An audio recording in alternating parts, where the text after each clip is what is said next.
Magandang araw po mga kabayan, kumusta po tayong lahat?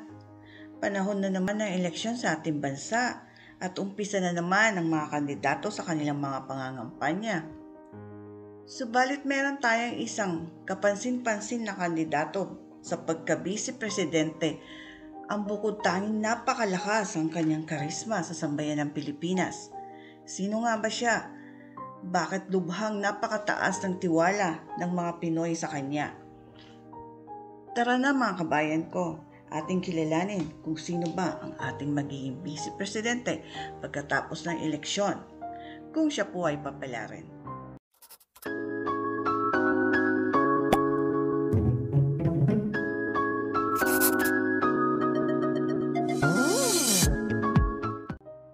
Ating umpisahan mga kabayan na kilalanin ang ating kandidatong tumatakbo sa pagka-vice presidente. Siya ay walang iba kundi si Sara Zimmerman Duterte Carpio, o mas kilala sa tawag na Inday Sara. Si Inday Sara ay isang abogada at politician. Siya ay nagsilbing mayora ng Davao City simula noong 2016 at noon din 2010 hanggang 2013. Pero bago siya naging mayor, ay nagsilbi muna siyang vice mayor ng Davao City noong 2007 hanggang 2010. Siya ay anak ng presidente ng Pilipinas na si President Rodrigo Duterte. Si Sara Zimmerman Duterte o Inday Sara, ang pangalawang anak na noon ay abogado at ngayon ay presidente ng Pilipinas na si President Rodrigo Duterte at ng flight attendant na si Elizabeth Zimmerman. Simula pagkabata, si Inday Sara ay isang matapang at independent na babae.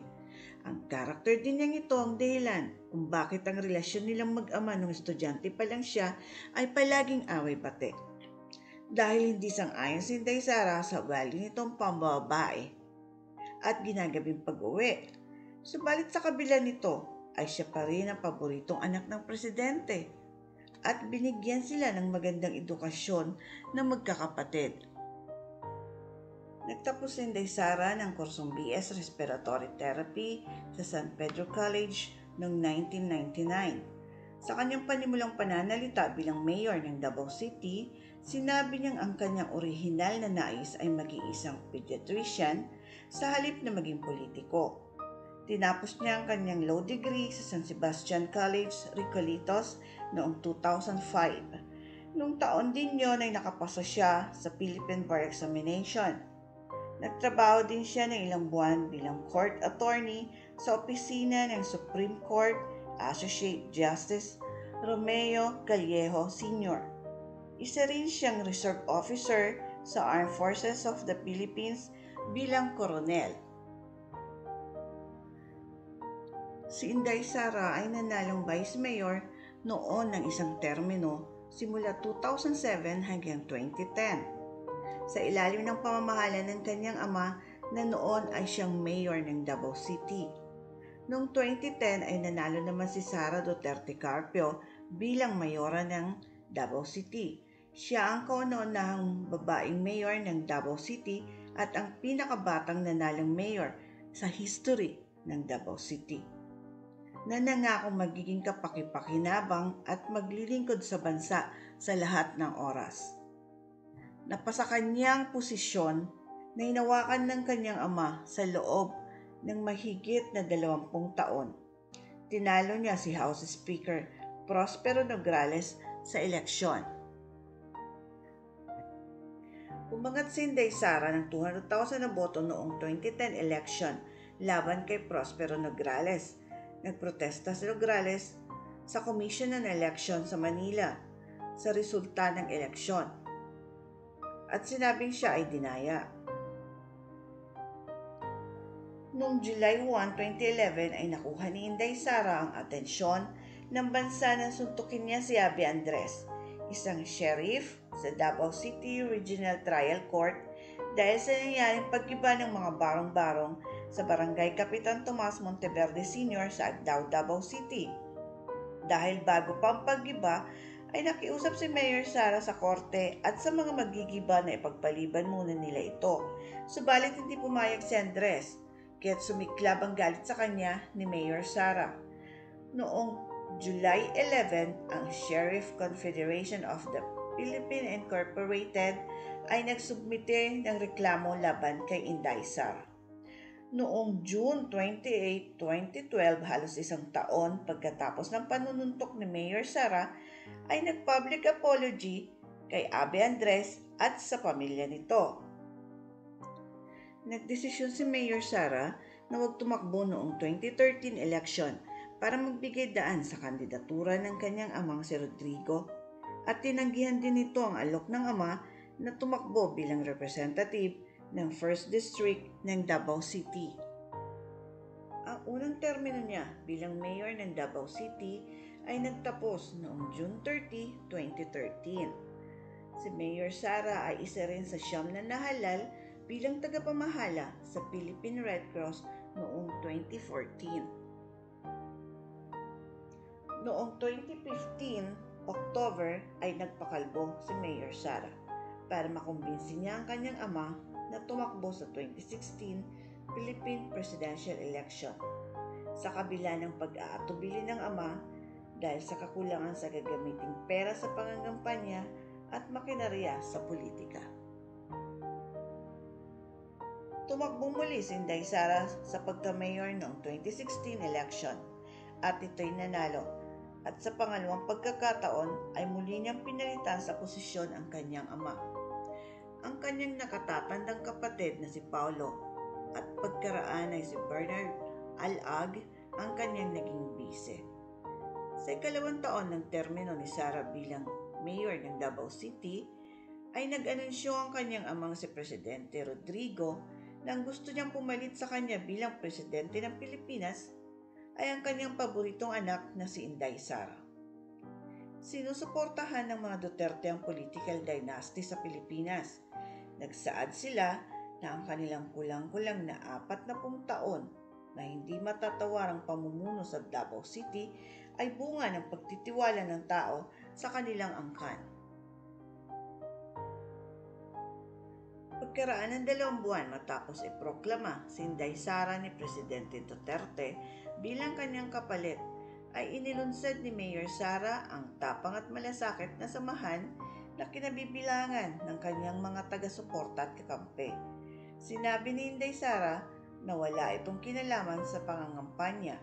Subalit sinabi ng mga eksperto na ito ay parte ng kanyang plano para makakuha ng atraksyon sa politika para sa hinaharap na pangangampanya at sa pagsubok na makahakot ng mga kakampi sa politika laban sa Tindig Pilipinas ni Oposisyon Senador Antonio Trillanes. Noong February 23, 2018 ay nagbitiw sa PDP laban at inilunsad niya ang bagong partidong tinawag niyang Hugpong ng Pagbabago. Naaprubahan ng partido noong July 4, 2018 bago ang 2019 midterm elections. Noong October 18, 2018, naghain siya ng kanyang kandidatura para sa muling pagtakbo bilang mayor ng Davao City.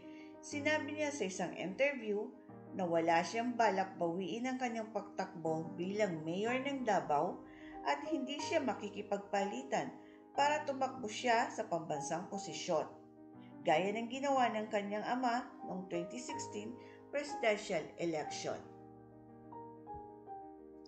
Subalit maraming komentarista sa politika ang tumutukoy sa kahandaan niya sa pagtakbo sa Senado at kahit na maging sa pagkapresidente ng Pilipinas. Noong July 9, 2021 ay nagsabi si Inday Sara na bukas siya para sa pagtakbo sa pagkapresidente. Subalit wala pa naman silang pinal na desisyon. Noong September 9, 2021, sinabi ni Mayor Sara na hindi siya tatakbo sa pagkapresidente sa kadahilanan ang kanyang amang si President Rodrigo ay tatakbo bilang vice-presidente dahil napagkasunduan nila na isa lamang ang tatakbo sa kanila sa pambansang posisyon. Habang hindi naghain si President Digong para sa pagtakbo bilang Vice Presidente, naghain naman ng kanyang kandidatura bilang re-electionist noong October 2, 2021. November 9, 2021 ay nag-withdraw si Sara Duterte Carpio ng kanyang kandidatura sa Davao City bilang mayor ulit. Sa halip, ang kanyang kapatid na si Sebastian, ang kasalukuyang vice mayor ng Davao City, ang tatakbo na lang para sa pagka-mayor.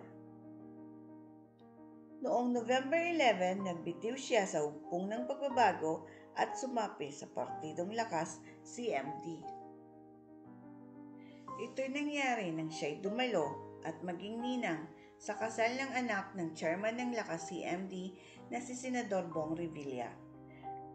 Noong November 30, nagsumiti siya ng kanyang kandidatura bilang Vice Presidente.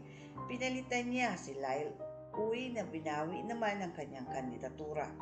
Inadapt siya at inendorso ng Partido Federal ng Pilipinas bilang kanilang presidente at naging katambal niyan tumatakbo namang para sa presidente na si Bongbong Marcos at ng People's Reform Party.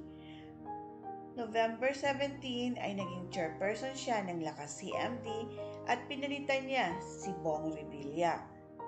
November 19 ay muli siyang sumapi sa hugpong ng pagbabago at muling naging chairperson nito.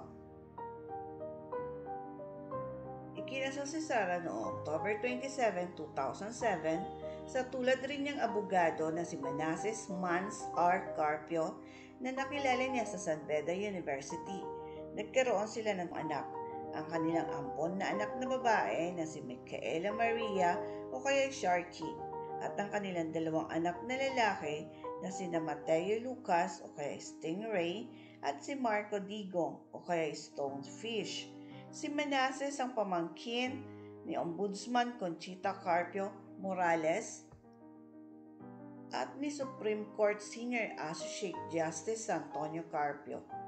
Si Mans ay isang legal counsel para sa Lapanday Foods Corporation. Sara Duterte Carpio ay pinanganak noong May 31, 1978. Siya ay 43 taong gulang pa lamang. Subalit siya'y tunay na kahanga-hanga dahil siya'y napapabilang na sa listahan ng mga natatanging kababaihan sa Pilipinas. Si Inday Sara, kung tawagin ng mga taga Davao City, kung siya papalarin sa darating na eleksyon, ay napakapalad ng Pilipinas na magkakaroon ng natatanging babae bilang ating Vice Presidente. Ang kanyang mga tagumpay sa larangan ng politika ay sadyang kapuri-puri at masasabi natin na si Inday Sara ay may tunay na pusong handang maglingkod para sa kapakanan ng ating minamahal na bansa. Kaya't sa lahat ng ating nalaman ngayon ukol sa walang bahid duming pangalan at pagkatao ni Sara Duterte Carpio, ipinapanalangin ko na sana sa darating na halalan ay bumoto po sana tayo ng ayon sa kung sino talaga ang nararamdaman natin mag-aangat ng tunay sa ating inang bayan. Hanggang sa muli, antabayanan po ninyo ang mga susunod po nating mga videos dito po sa ating channel, ang Miss Mami's Diary. Mag-subscribe po kayo at pakiclick ang bell button. Maraming salamat po mga kabayan.